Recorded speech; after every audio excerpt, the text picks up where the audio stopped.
That time, I boarded a TB coach to DL to visit a temple. Nowadays, most long-distance buses are sleeper coaches. My seat was 1A, located near the driver's right side. The bus departed at 11 p.m.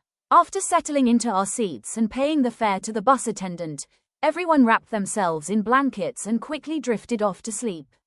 As for me, before sleeping, I usually recite the Buddha's name and the Great Compassion mantra. Whenever I travel, I also frequently recite the name of Avalokiteshvara Bodhisattva because it gives me a sense of safety and peace. Exhausted from the long journey, I quietly recited the Buddha's name for a while before eventually falling asleep. I slept so deeply that I completely forgot I was on a bus heading to DL. Suddenly, I was startled awake by a voice near my ear, as if someone was shaking me and calling out, Wake up and recite the Buddha's name. Recite the Great Compassion mantra. Immediately afterward, I heard someone chanting a sacred mantra beside my ear, causing me to sit upright in shock.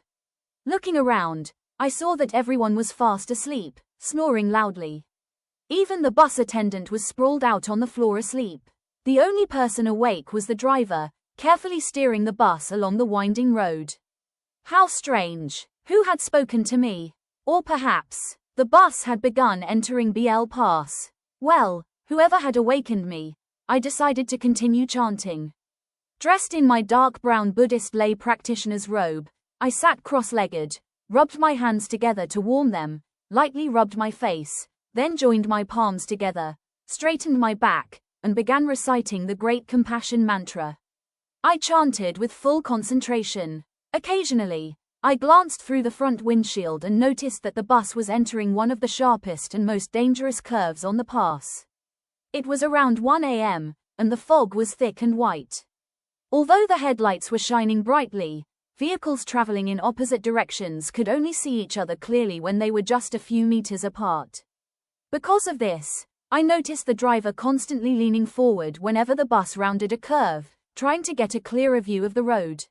Sitting on the right side, I could barely make out the concrete barriers separating the road from the deep ravine below. The dense fog obscured almost everything, making the road difficult to see. Suddenly, out of the white wall of fog, an oncoming vehicle burst into view. It appeared to be heading straight toward our bus. In the split second before the two vehicles were about to collide, my heart nearly stopped. With lightning-fast reflexes, the driver jerked the steering wheel to avoid the oncoming vehicle. The front of the bus swerved sharply to the right, toward the cliff's edge. To the left was the oncoming vehicle rushing toward us. To the right was a steep precipice. Ahead was nothing but thick white fog. Yet the bus continued hurtling forward at high speed. The horns of both vehicles blared loudly, replacing what might otherwise have been screams of terror.